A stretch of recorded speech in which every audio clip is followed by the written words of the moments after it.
Hey, hello. Balik lagi di channel Spoiler Moon dan kita akan lanjutkan spoileran dari part sebelumnya. Di part sebelumnya, semua sandiwara Zofan sudah terbongkar. Meski ya agak belibet ya karena Fei Xiong, Bailey Jingwei, King Yan, semuanya itu saling sahut menyahut. Bahkan ada part di mana Zofan itu tidak sempat menjawab pertanyaan mereka. Atau mungkin lebih tepatnya Zofan juga tidak tertarik untuk menjawab pertanyaan mereka. Ya tapi jujur keren sih bahwa permainan kemarin itu diatur oleh Zofan semuanya kayak gitu. Dan di part kali ini kita akan masuk lagi di kelanjutan part kemarin, yang mana di sini mungkin akan agak sedikit dramatis kalau misalnya gue bisa membawakannya. Dan di sini nanti juga si anak kecil akan keluar dari persembunyiannya. Ngapain dia? Mari kita masuk ke part 178. Dan part kali ini Ane ambil dari bab 915 sampai 920. Yulin akhirnya menyadari bahwa dia benar-benar dipermainkan oleh Zofan. Wajahnya tampak sangat suram dan semua orang pun sekarang membencinya. Bailey Jingwei melihatnya dan merasa sedikit iba. Lalu dia menoleh ke arah Zofan dan berkata, meski informasi palsu ini dibuat oleh sangguan Yulin, tapi dia adalah anak yang tidak tahu arus. Dia tidak akan membuat keputusannya sendiri jika tuanku tidak memprovokasinya. Aku hanya mengintimidasi dia sedikit, sampai dia ingin menyingkirkanku dengan caranya sendiri. Ya, aku tidak bisa menyalahkan Perdana Menteri jika Anda menyebut ini adalah pengaturanku, kata Zofan sambil tertawa. Tuanku memang memiliki rencana yang bagus. Saya Bailey Jingwei tidak pernah memuji orang lain dalam hal ini. Tapi kali ini saya harus mengatakan kalau saya mengagumi kemampuan dari tuanku. Bailey Jingwei kemudian melambaikan tangannya dan segera para penjaga menutup semua jalan keluar dari tempat itu. Tuanku, sepertinya Anda sudah merencanakan semuanya dengan matang. Tidak ada satupun yang terlewatkan oleh Anda. Bahkan saya khawatir Anda juga sudah menyiapkan jalan untuk melarikan diri, kata Bailey Jingwei sambil menyeringai. Zofan pun kemudian menjawab, Perdana Menteri memang orang yang bijaksana. Anda segera melakukan apa yang harus Anda lakukan. Tapi jika Anda sudah tahu kalau saya sudah membuat jalan, lantas untuk apa Anda melakukan semua ini? Tanya Zofan sambil tersenyum mengejek. Saya hanya melakukan yang terbaik yang bisa saya lakukan. Bahkan jika Anda sudah punya jalan untuk melarikan diri, saya tetap harus berjaga-jaga dan menutup jalan yang memungkinkan untuk pergi. Setelah mengatakan itu, Zofan dan Bailey Jingwei pun kemudian tertawa bersama. Melihat kedua orang ini, baik Fei Xiong, Fei Yun, dan yang lainnya tampak tidak berarti, seolah keberadaan mereka itu tidak dianggap oleh kedua orang ini.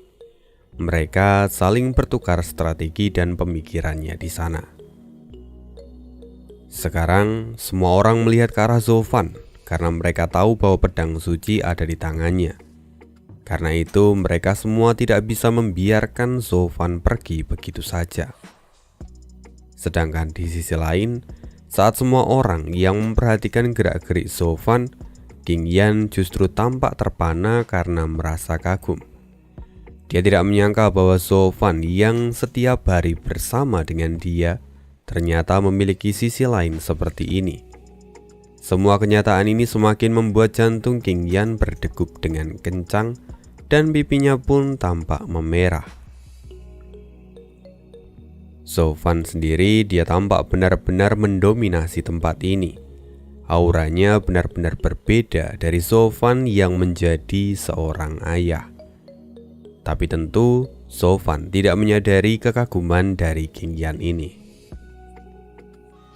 Kini Zhou Fan masih bicara pada Bai Li Jingwei.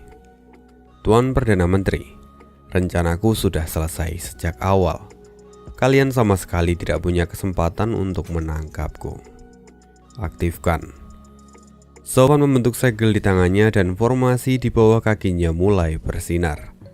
Bai Li Jingwei dan yang lainnya terkejut. Mereka sampai mundur beberapa langkah karena takut kalau itu adalah jebakan. Sampai salah seorang bawahan Bai Li Jingwei berkata dengan tubuh gemetar, Ini adalah formasi 7 bintang kuno yang telah lama hilang. Bagaimana mungkin? Bai Li Jingwei segera menoleh. Hei, apa kau tahu tentang formasi apa ini? Dan apa fungsinya? Orang itu sebenarnya adalah salah satu master formasi tingkat 11. Dia telah mengabdikan dirinya untuk mempelajari formasi selama ini.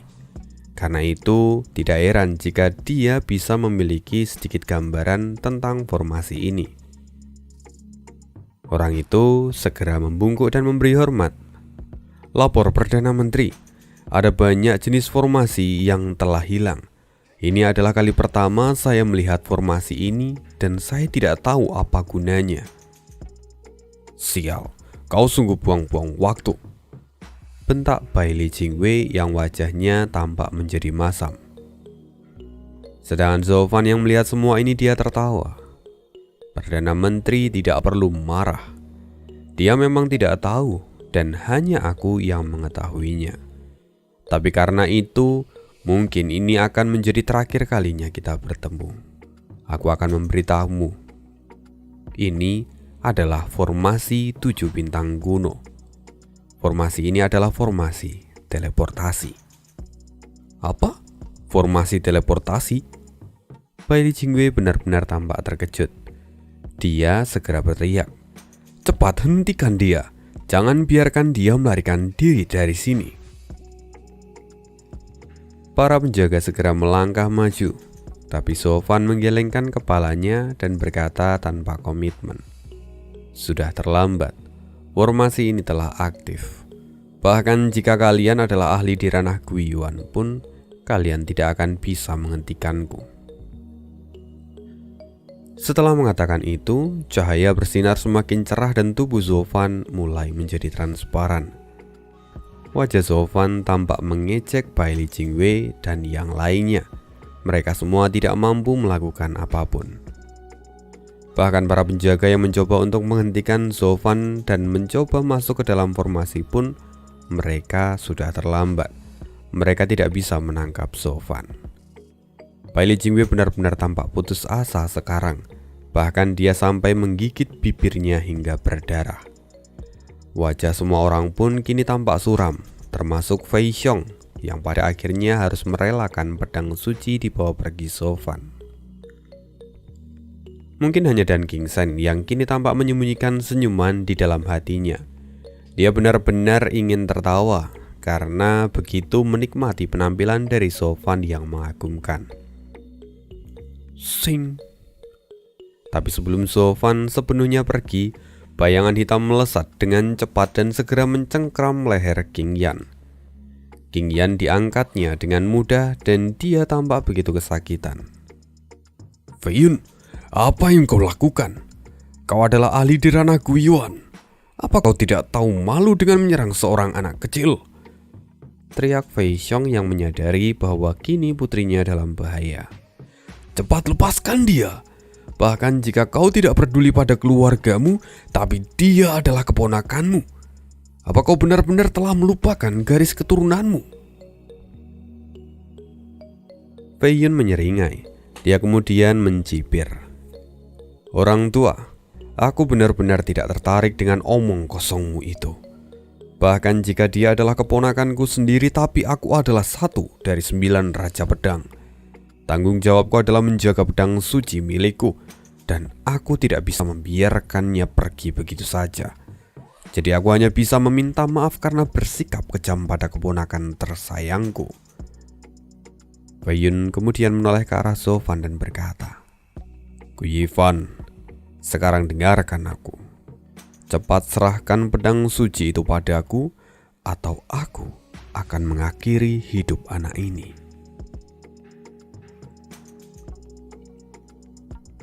Sofan agak terkejut, tangannya bergetar untuk sesaat.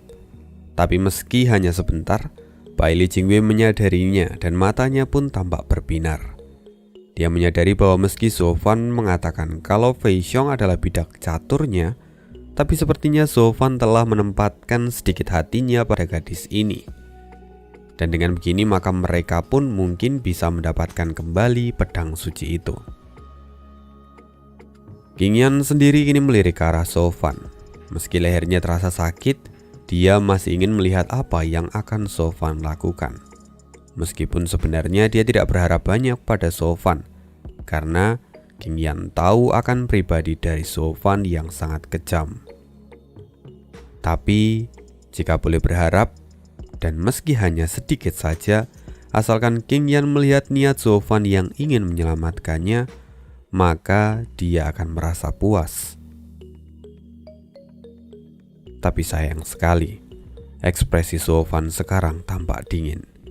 Lalu dia kemudian berkata, "Raja Pedang Fei Yun, apa kepalamu baru saja membentur dinding?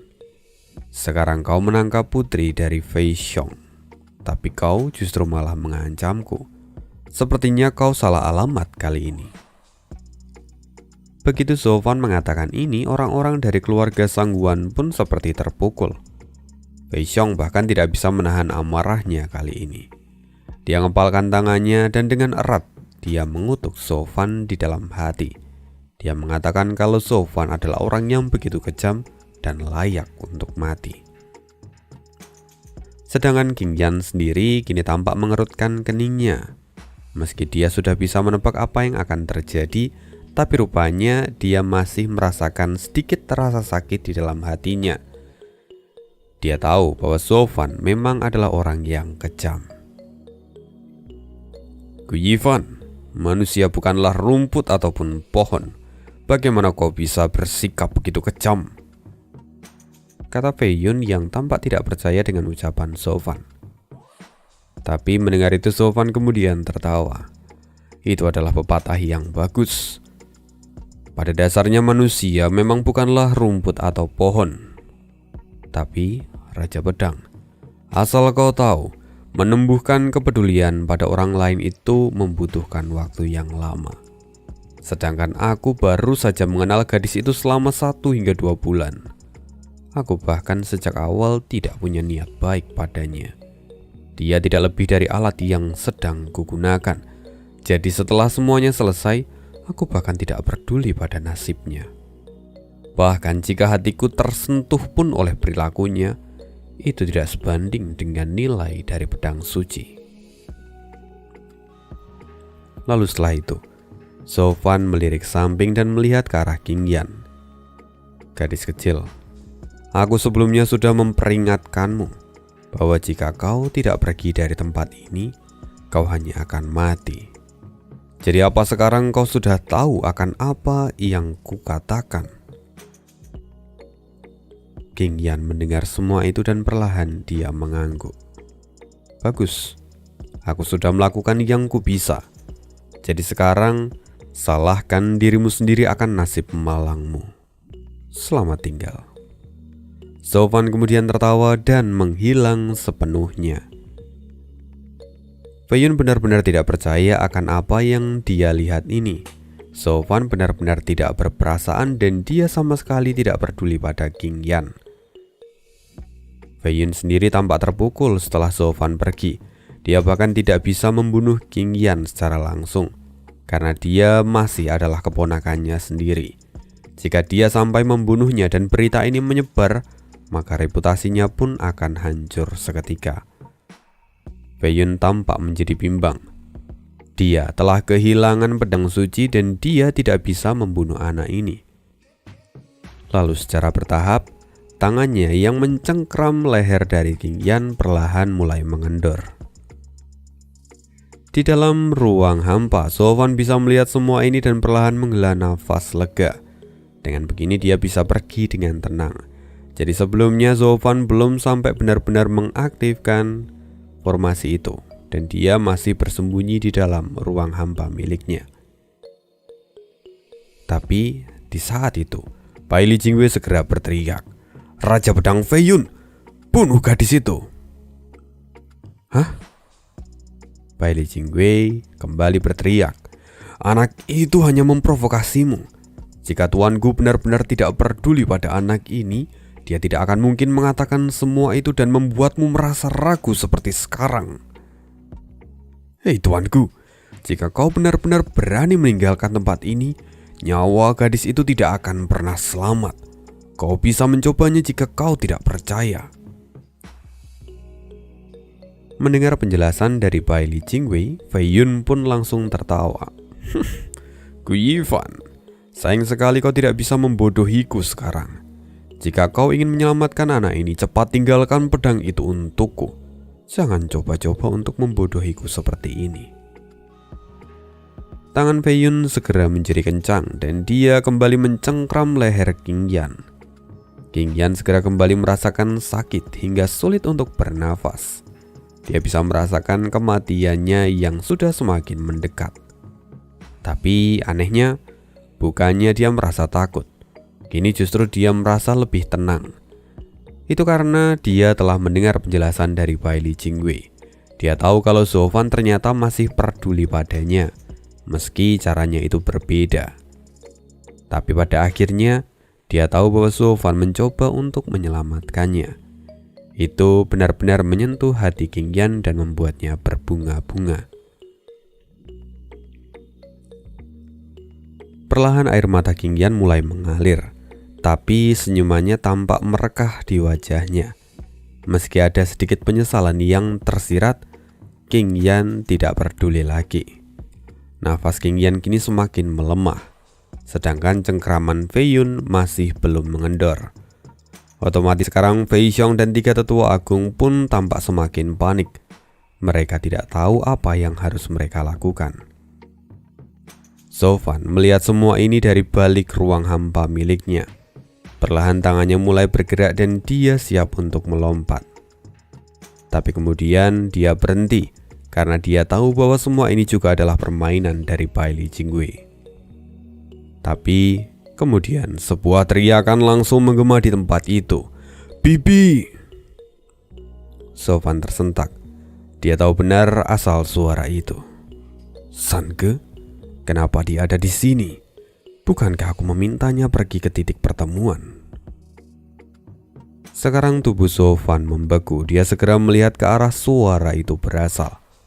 Jika sampai Sange ada di sini dan bertindak gegabah, maka semua rencananya pun bisa kacau. "Tidak, Bibi!" Sange terus berlari dengan air mata terurai di pipinya. Semua orang yang menoleh terkejut. Mereka melihat seorang anak kecil yang berlari di situasi segenting ini.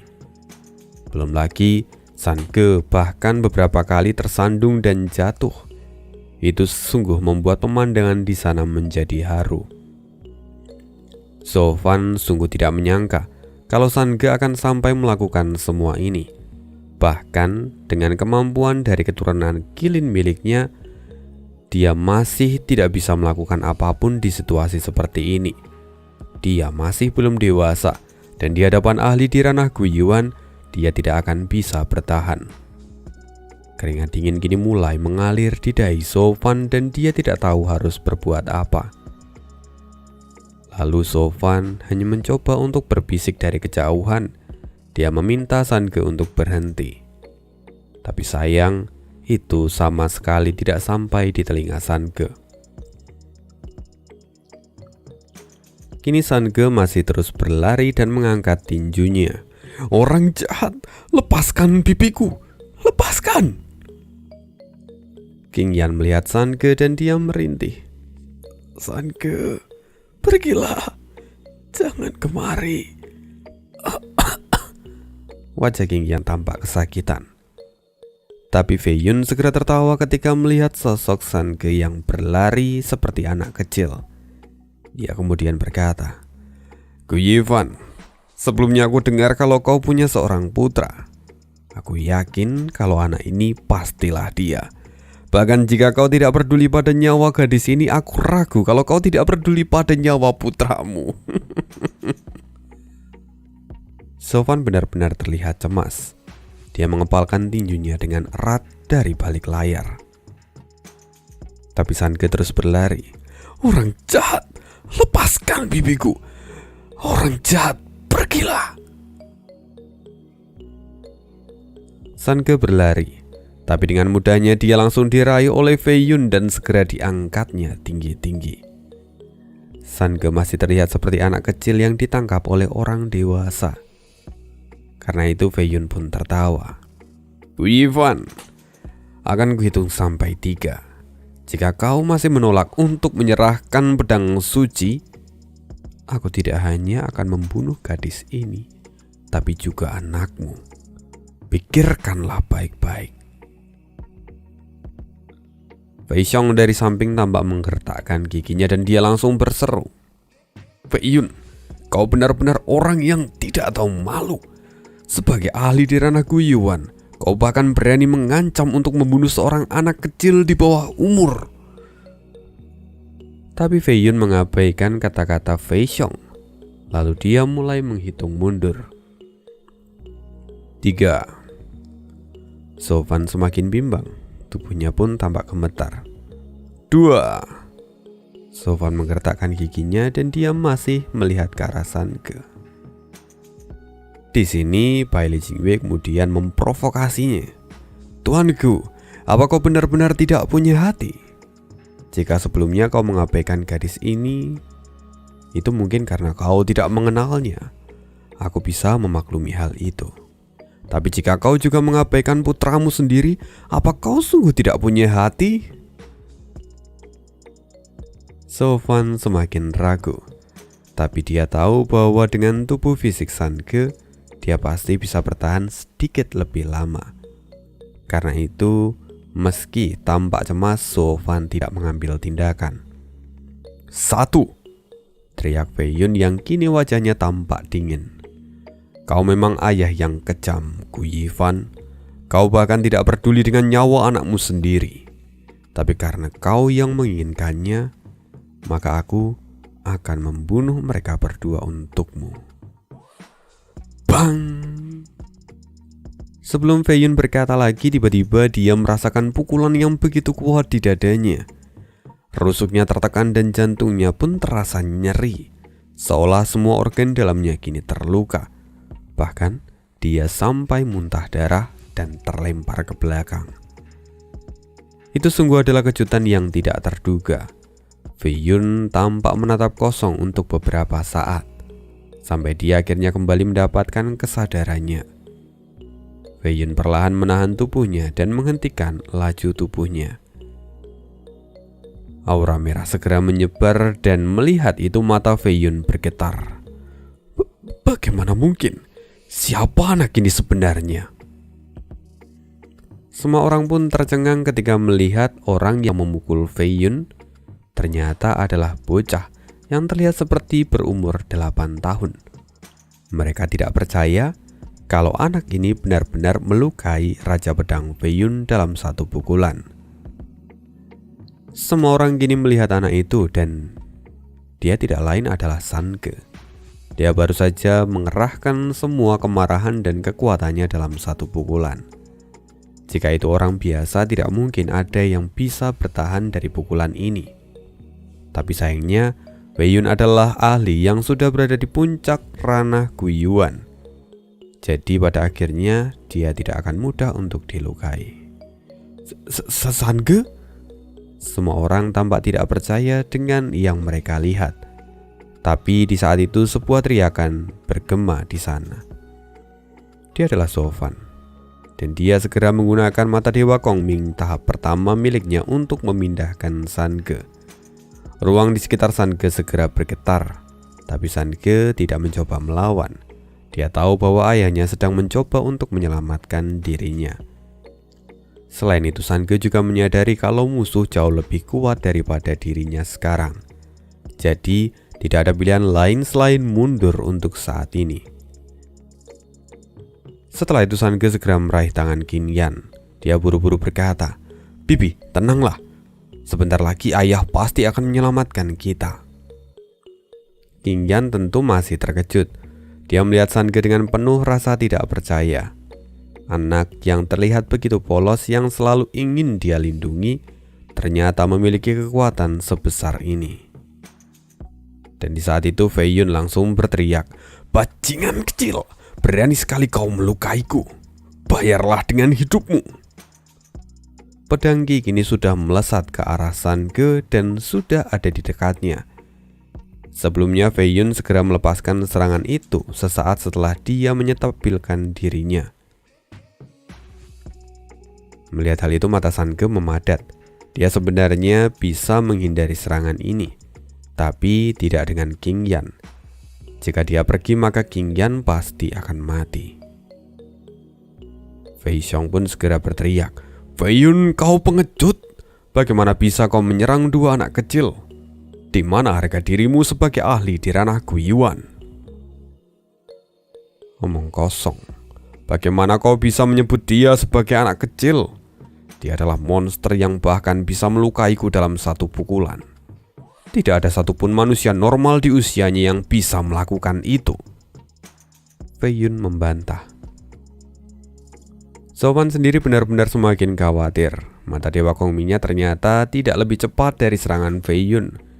Jika ini berlanjut maka San Ge pasti akan terluka parah. "San Ge!" teriak Zhou Fan. Dia memaksa mata Dewa Kongmingnya ke batas maksimal sampai matanya pun mengeluarkan darah. Tapi itu masih tidak bisa mengejar serangan Fei Yun. San Ge benar-benar menggertakkan giginya dan dia tahu bahwa ayahnya tidak akan sempat menyelamatkan mereka berdua. Karena itu, San Ge segera menarik King Yan dan melemparnya ke belakang. Dia menggertakkan giginya dan bertaruh pada tubuh Qilin miliknya. Dia harus bisa menahan serangan ini dan harus bisa memberi sedikit waktu supaya Zhou Fan bisa menyelamatkan King Yan.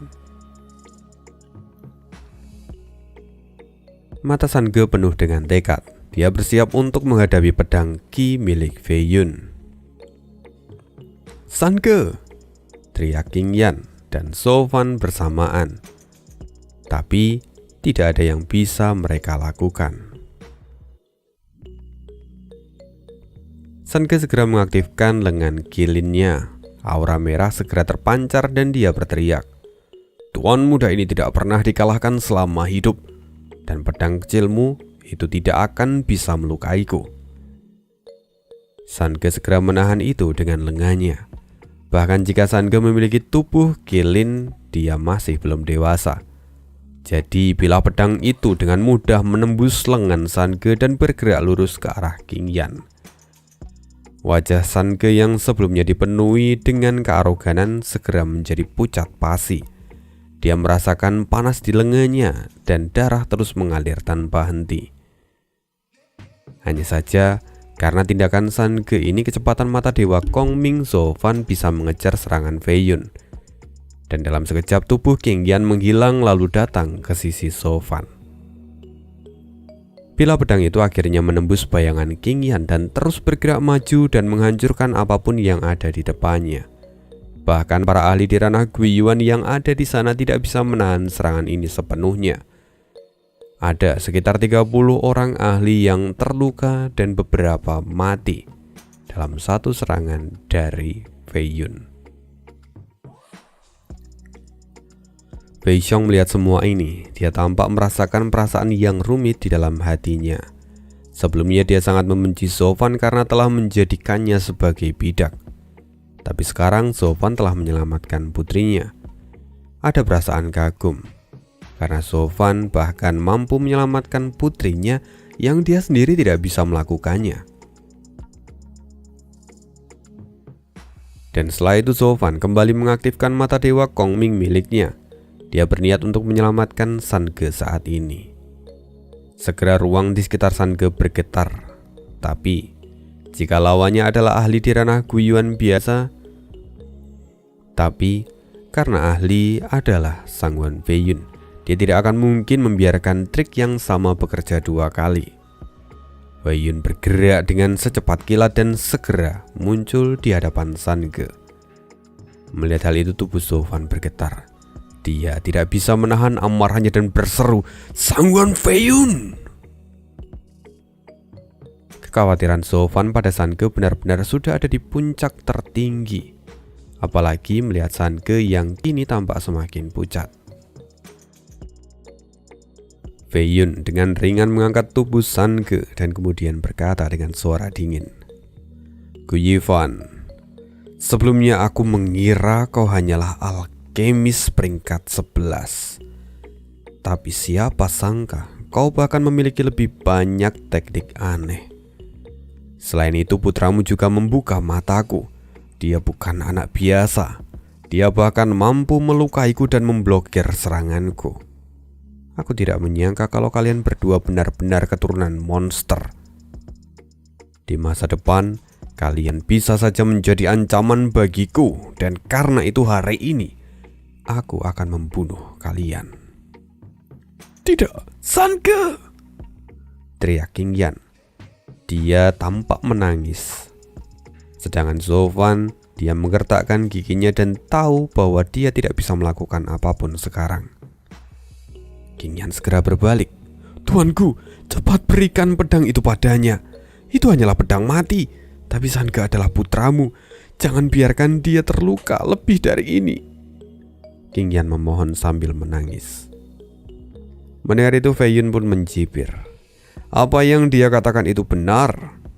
Pedang suci hanyalah benda mati. Dan apa kau pikir itu lebih berharga dari nyawa putramu sendiri? Cepat berikan pedang itu padaku." Wei Yun kemudian tertawa dengan lepas. Melihat adegan ini, keluarga Sangguan merasa bersimpati pada San Ge. Bahkan jika sebelumnya mereka benci pada Zhou Fan. Tapi San Ge sendirilah yang telah mengorbankan dirinya untuk menyelamatkan King Yan.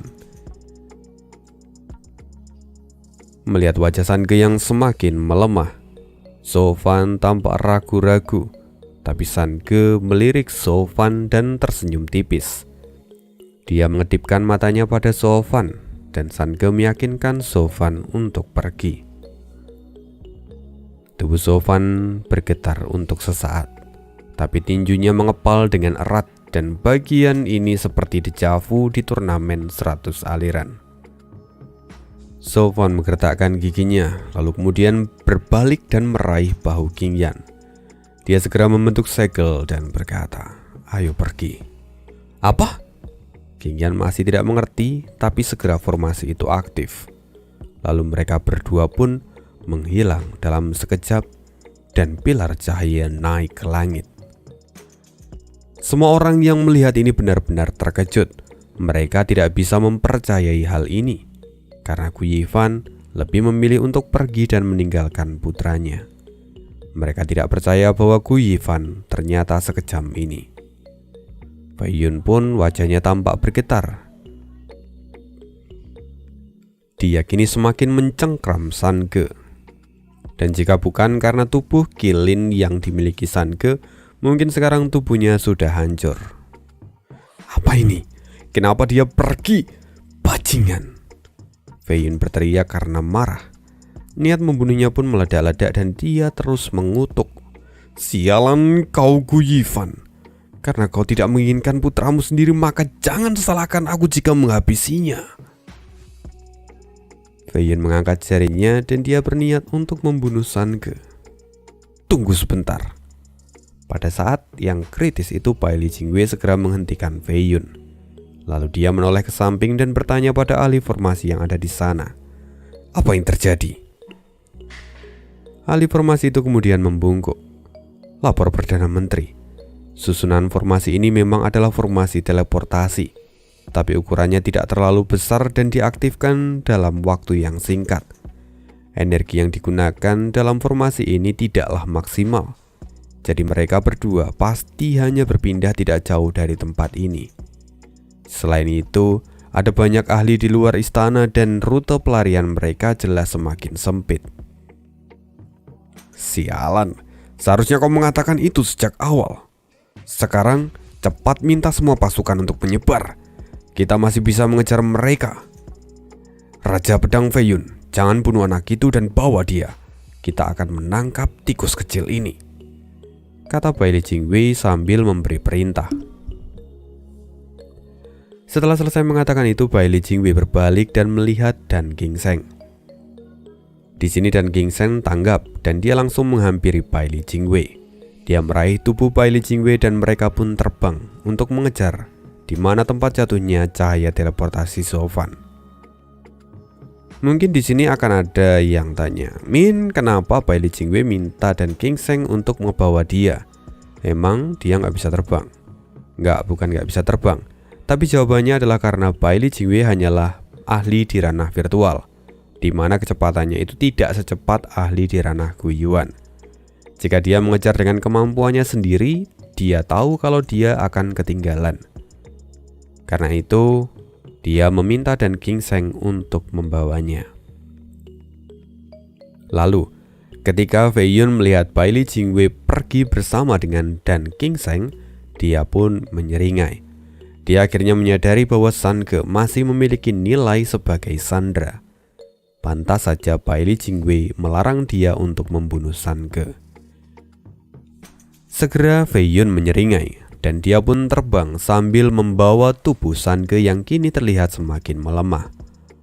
Lalu para ahli di ranah Guiyuan lainnya pun pergi mengikuti mereka. Dalam sekejap, istana yang sebelumnya dipenuhi oleh ahli-ahli kuat segera lengang seperti tak berpenghuni. Di tempat itu yang masih hanya tinggal Fei Xiong, 3 tetua agung, dan Yulin yang masih terkapar tak berdaya. Lalu melihat semua orang pergi, Fei Xiong tidak bisa menyembunyikan rasa kecewa di wajahnya. Ada perasaan sakit hati karena mereka seolah tidak berharga. Mereka diabaikan begitu saja. Tapi di sisi lain, jelas itu sebenarnya adalah berkah karena mereka benar-benar terlepas dari bahaya. Kini 3 tetua agung pun tampak tidak senang dengan hal ini, karena pada akhirnya mereka harus mengakui bahwa saat ini kedua kekuatan besar di tempat itu benar-benar dipermainkan oleh Zofan. Setelah itu, Fei Xiong tampak menghela nafas, lalu kemudian dia berkata, gelombang belakang sungai Yangtze telah mendorong bagian depan. Generasi baru telah tumbuh dan menutupi generasi yang lama. Saya sungguh tidak menyangka kalau kemuliaan keluarga Sangguan akan redup begitu cepat hanya karena seorang anak kecil. Bukan redup terlalu cepat, tapi karena cahaya dari anak ini yang terlalu menyilaukan, kata salah satu tetua agung. Lalu kemudian dia melanjutkan, alasan kenapa bintang terlihat terang di langit itu karena tidak ada bulan yang menyainginya. Sedangkan bulan dapat bersinar terang karena matahari sudah ada di peraduan. Cahaya matahari terlalu menyilaukan dan tidak ada yang tahu apa yang terjadi pada cahaya ini di masa depan. Mendengar itu, perlahan mereka semua pun mengangguk dan paham akan perumpamaan itu. Lalu mereka diam untuk beberapa saat, dan salah satu dari tetua itu berkata, Patriark, apa kita juga akan pergi untuk mengejar mereka? Kita tidak tahu apa yang akan terjadi pada Yan Er. Fei Xiong terdiam untuk beberapa saat, tampak kesedihan di wajahnya. Lalu setelah itu dia berkata, itu tidak perlu. Kita sudah melihat harimau yang dikejar oleh gerombolan serigala. Situasi di sana pasti akan sangat berbahaya. Bahkan jika aku ingin menyelamatkan Yan Er pun, aku tidak tahu apa yang akan terjadi jika kita pergi ke sana. Kita hanya bisa berharap pada rencana pelarian dari Gu Yifan. Lagi pula, dia sepertinya sudah menyiapkan semua ini sejak lama. Kita akan kembali sekarang, karena jika kita mengikuti mereka, mungkin mereka nanti akan berhasil menyingkirkan Gu Yifan. Lalu ketegangan lain masih akan tetap timbul. Perang benar-benar tidak bisa dihindari jika kita pergi ke sana. Aku tidak ingin keluarga Sangguan kita mengalami kerugian yang lebih banyak daripada saat ini. Aku hanya bisa berharap bahwa Gu Yifan bisa membawa Yan Er pergi dengan selamat. Para tetua segera mengangguk. Ini adalah jalan yang terbaik yang bisa mereka pilih sekarang. Lalu setelah itu, Wei Xiong menoleh ke arah Yulin dan dia bertanya, "Tiga tetua, lalu bagaimana dengan binatang kecil ini?" "Dia adalah pengkhianat keluarga. Tapi sekarang kita harus membawanya dan nanti kita harus menginterogasi dia tentang masalah ini," jawab salah seorang tetua. Mendengar itu, Wei Xiong segera mengangguk, lalu dia meraih Yulin, dan setelah itu mereka pun pergi meninggalkan istana Raja Kota. Mereka pergi ke tempat perjanjian yang telah mereka tentukan. Di sisi lain, kilatan cahaya akhirnya jatuh ke halaman belakang rumah kuno tempat Zofan sebelumnya tinggal. Tapi tidak lama setelah itu Fei Yun pun datang dan berseru, "Gu Yifan, apa kau benar-benar tidak menginginkan putramu lagi? Cepat menyerah dan serahkan pedang suci itu padaku, atau aku akan membantai bajingan kecil ini di depan matamu." "Tidak, San Ge!" teriak King Yan yang segera melihat ke arah San Ge yang tampak lemas. Tapi wajah Zofan tampak dingin. Dia menjadi jauh lebih tenang saat ini. Lalu tangannya membentuk segel baru dan berkata, "Tian Xuan."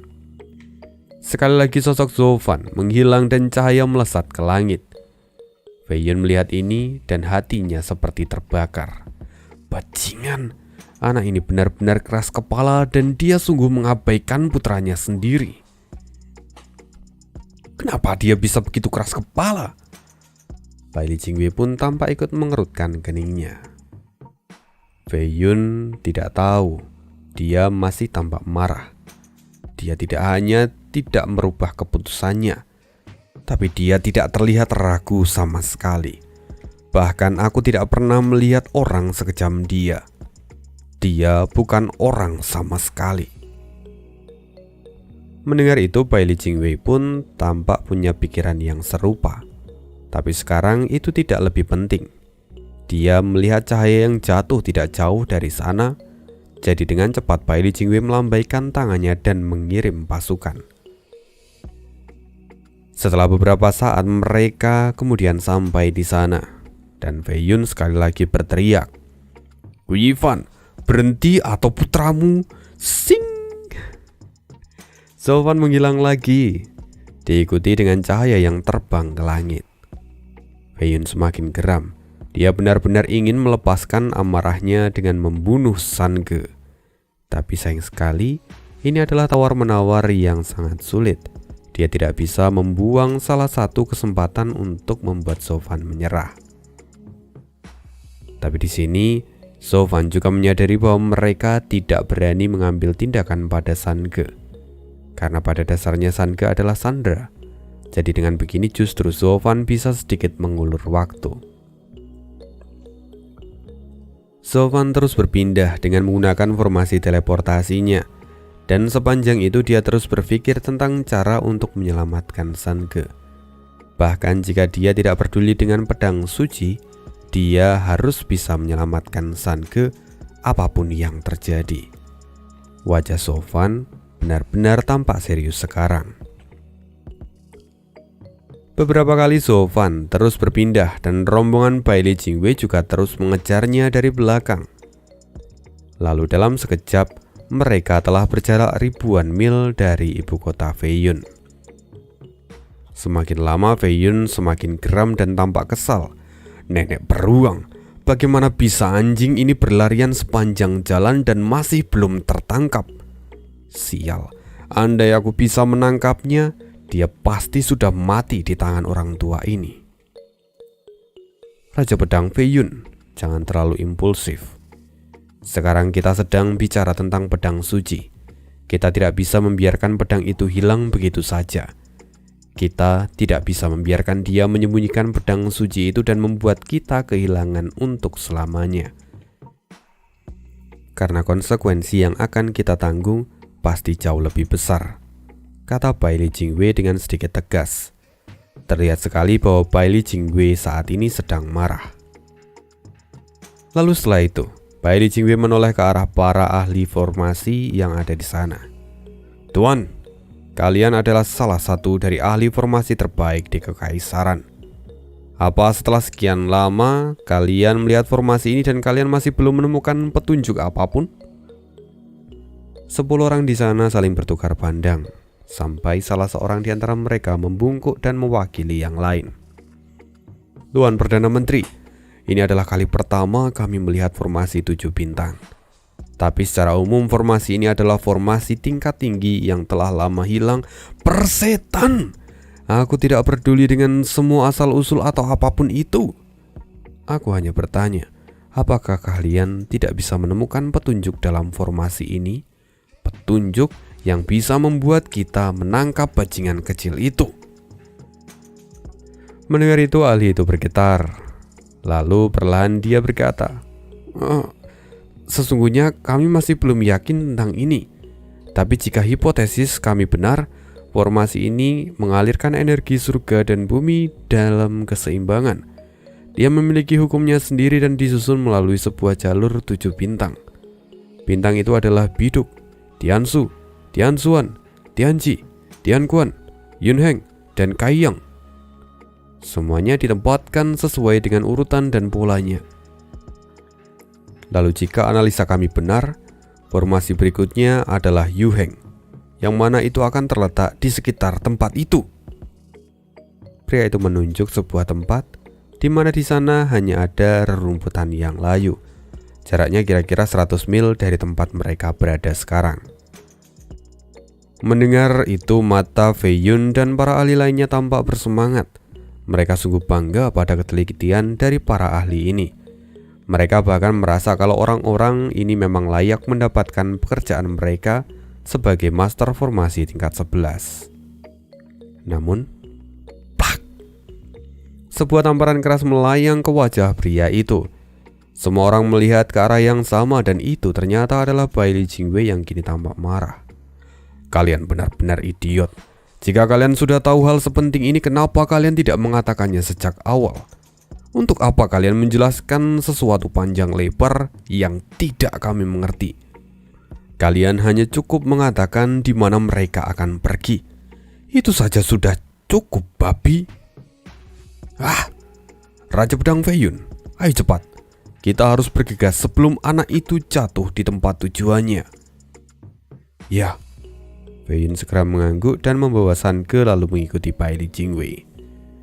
Mereka akhirnya sampai di padang rumput itu dan benar saja, dari atas terlihat kilatan cahaya seperti turun dari langit. Melihat ini, Fei Yun tampak menyeringai. Perdana Menteri, sepertinya master formasimu memang memiliki bakat.